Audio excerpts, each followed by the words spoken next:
Como foram construídas as grandes pirâmides de Gizé, no Egito?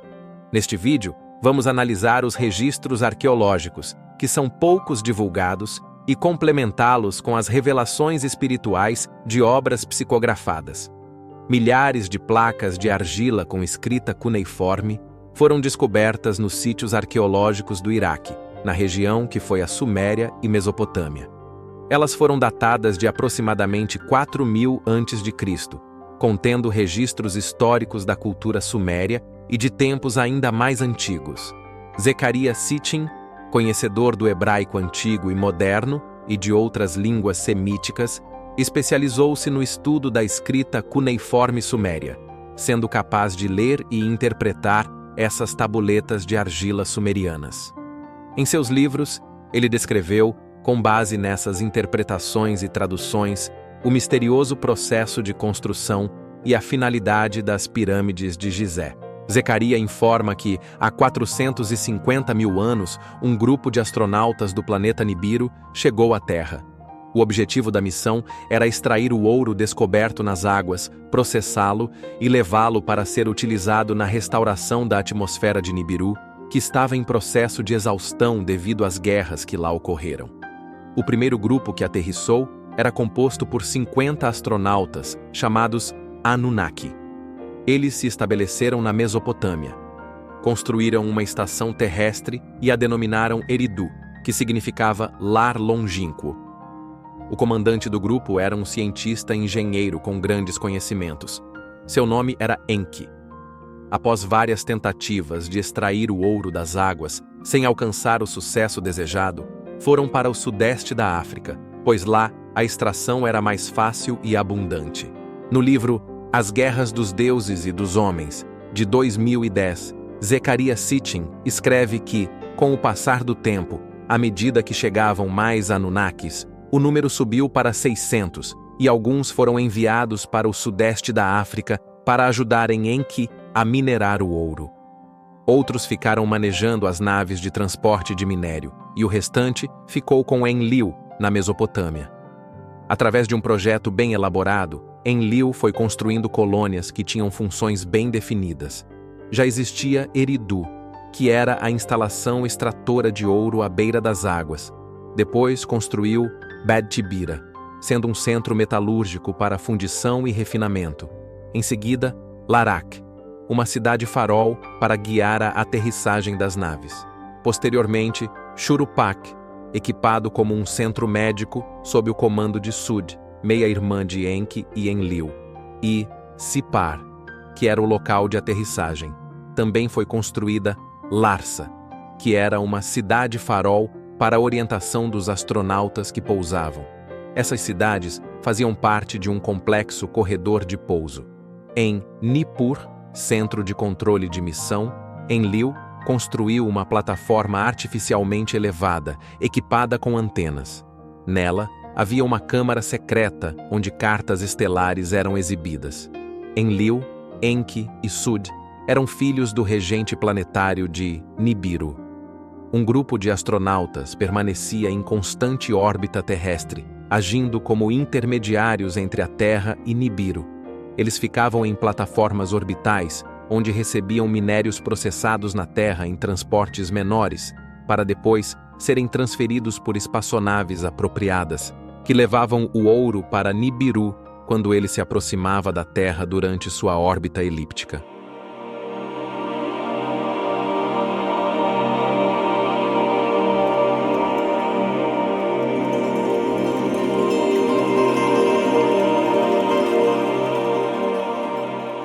Milhares de anos se passaram, com muitos acontecimentos na vida e no trabalho dos Anunnaki, até que um momento de grande impacto alterou a configuração do corredor de pouso estabelecido na Mesopotâmia. Esse evento foi o dilúvio, que ocorreu há 13.000 anos, destruindo as cidades e o porto espacial que formavam esse corredor de aterrissagem. Restou apenas um local de pouso, Baalbek, na Montanha dos Cedros, no atual Líbano. Então, os Anunnaki tiveram que construir novas instalações para servirem de orientação e pouso das naves. Assim, há 10.000 a.C., projetaram um novo corredor de aterrissagem que tinha como ponto de partida os cumes do Ararat. O projeto mostrava 2 linhas que saíam do Ararat, uma indo até o Monte Santa Catarina, no Sinai, e outra passando por Baalbek, indo até o Egito. Mas como no Egito o terreno era plano demais para oferecer pontos de referência naturais, tiveram que construir 2 picos gêmeos artificiais, as 2 maiores pirâmides de Gizé. Para construir as pirâmides, os Anunnaki cortaram e levantaram as enormes pedras com armas de poder de sua tecnologia.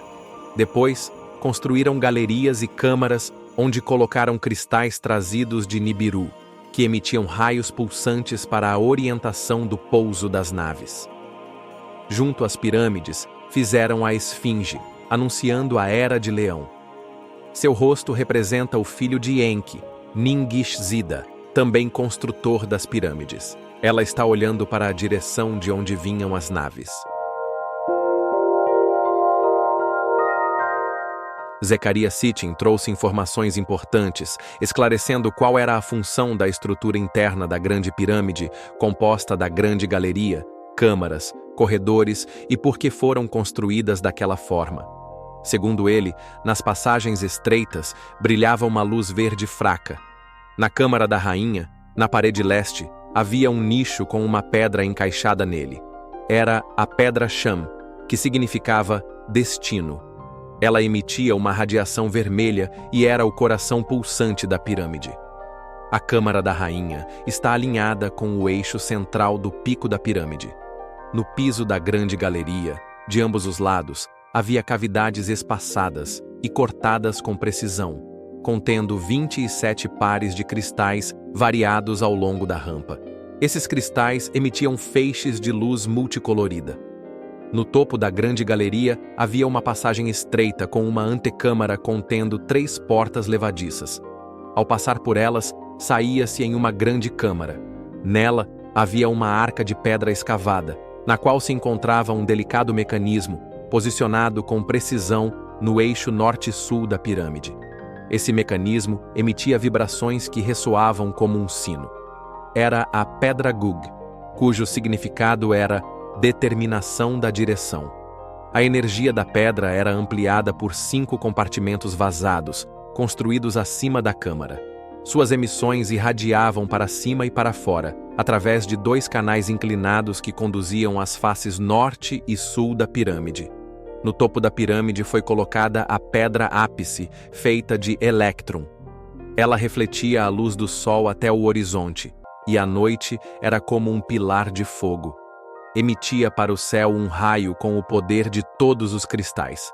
Como vimos, elas tinham a função de gerar energia e emitir sinais de direção para o pouso das naves dos Anunnaki.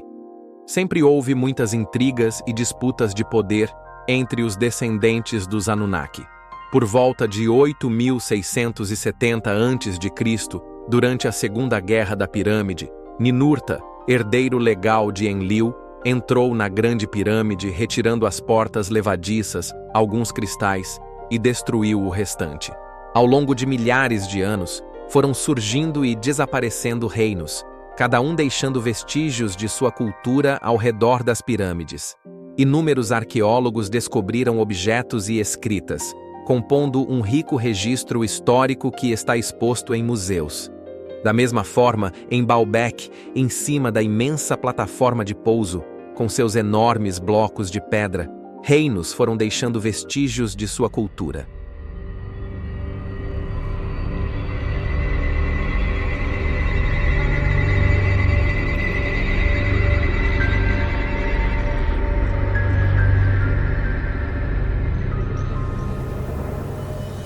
No livro Os Nefilins, A Origem, publicado em 2014 por meio da psicografia de Robson Pinheiro, o espírito Ângelo Inácio traz informações importantes e complementares colhidas nos registros espirituais do planeta a respeito da construção das grandes pirâmides de Gizé, no Egito. Ele descreve que, devido às intrigas e disputas entre os Anunnaki, Através de guerras utilizando até mesmo armas nucleares, a atmosfera do planeta Nibiru foi afetada, correndo o risco de se esvair para o espaço. Devido a isso, um grupo de rebeldes, há 450 mil anos, foi exilado para a Terra. Nesse grupo havia cientistas, engenheiros, médicos, astronautas e trabalhadores, divididos em castas e hierarquias. Enquanto durasse o exílio, ficaram com a tarefa de trabalhar na extração de ouro.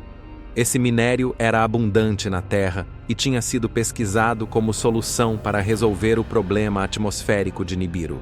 A chegada periódica das naves de Nibiru exigia reabastecimento. Para tanto, o Anunnaki Enki projetou as pirâmides como geradores de energia solar. O material de construção, extraído de uma pedreira a 1.500 quilômetros do Vale das Pirâmides, era processado por raios de naves que pairavam sobre a montanha, dividindo os blocos em tamanhos precisos, alguns com medidas específicas determinadas pelos engenheiros. Utilizando tecnologia antigravitacional, esses blocos eram então transportados para o local de construção. Em outra pedreira, a 1.000 quilômetros dali, blocos de granito de mais de 9 toneladas eram extraídos e esculpidos com precisão pelos raios das naves, sendo 10 blocos transportados simultaneamente por meio da mesma tecnologia.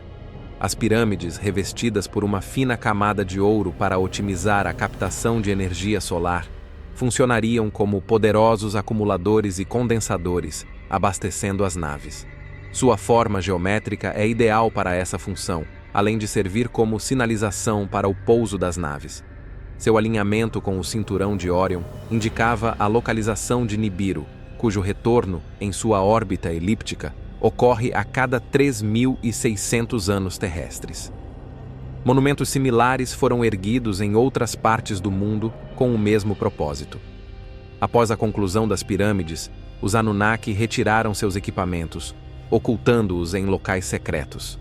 A intenção era que, em um futuro distante, eventuais visitantes de Nibiru pudessem avaliar o desenvolvimento da humanidade e decidir se esta estaria apta a utilizar a tecnologia ali deixada.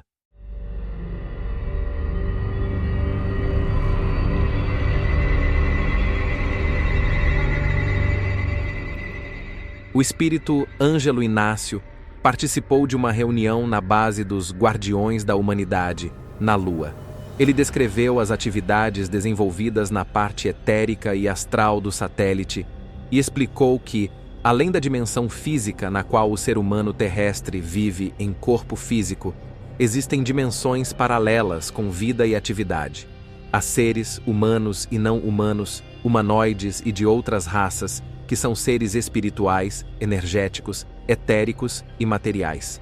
Portanto, existe uma realidade material menos densa além daquela que a ciência terrestre conhece. A reunião proporcionou ainda a entrevista de seres extraterrestres, incluindo um Anunnaki e um ser cinzento, que responderam a perguntas dos presentes. O Anunnaki deu informações sobre seu planeta de origem, conhecido como Nibiru, e o motivo de sua vinda à Terra. Esclareceu que, entre eles, que são da raça Homo capensis, há diferenças em suas características e aparências. Uns são de estatura maior e outros menores. Os de estatura maior possuem corpos com um tipo de matéria etérica, mas com ligeira diferença no grau de materialidade em relação à matéria etérica estudada na Terra. Os de estatura menor possuem corpos físicos mais densos, semelhantes aos dos atuais habitantes terrestres. Ele explicou que há matéria em diversos graus de densidade. A matéria física que os terrestres conhecem existe em uma enorme gradação, o mesmo ocorrendo com a matéria etérica e a astral. O ser cinzento explicou que, antes do dilúvio que ocorreu há 13.000 anos, os campos de pouso usados tanto por naves físicas quanto etéreas ficavam na região da Mesopotâmia, na cidade de Sipar. Após o dilúvio e uma era glacial, o local de pouso foi transferido para a península do Sinai. Para isso, eles precisaram erguer 2 grandes pirâmides, e mais tarde a terceira, que serviam como marcos de um corredor de aterrissagem, tendo como ponto final a região do Monte Ararat. Simultaneamente, o centro de mineração de ouro dos Anunnaki, localizado na África, foi transferido para as margens do lago Titicaca, com o processamento ocorrendo na área da pirâmide Akapana. O templo de Kalassasaya, por sua vez, funcionava como observatório astronômico, guiando as naves em seu pouso. Em Marte, na região de Sidônia, também foram construídas pirâmides. Devido a fatores técnicos, como a força gravitacional, os Anunnaki estabeleceram uma base orbital terrestre para facilitar o deslocamento das naves, onde a gravidade era quase nula. A alta precisão dos instrumentos a bordo permitia a fácil localização das pirâmides terrestres. Na Terra, a Esfinge de Gizé, construída junto às pirâmides, desempenhava a função de comunicação. Seu rosto representa um Anunnaki, o deus Falcão Ra, filho de Enki. Uma esfinge semelhante, também base de comunicação, foi construída em Marte, ligada à terrestre, e acompanhada de duas pirâmides grandes e uma menor, em perfeita simetria. A Estação Espacial de Marte foi reativada, no período da reunião na Lua, em 2014. O espaço-porto do Sinai possuía um sistema completo, incluindo um centro de controle da missão localizado na atual Jerusalém, utilizando as pirâmides e a esfinge como radiofaróis.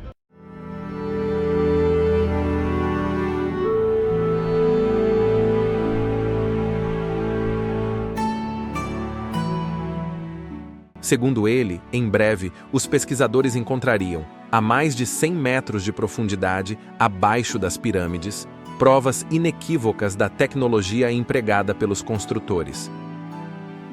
Que segredos ali se escondem?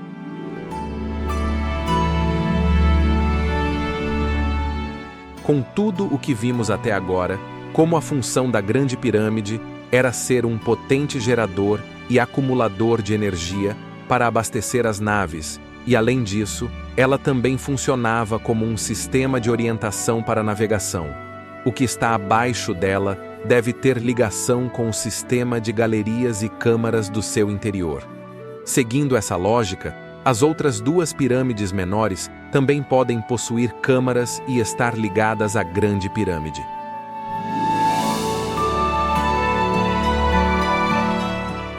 A possibilidade de se encontrar câmaras contendo cristais de Nibiru ou outros equipamentos Anunnaki também permanece.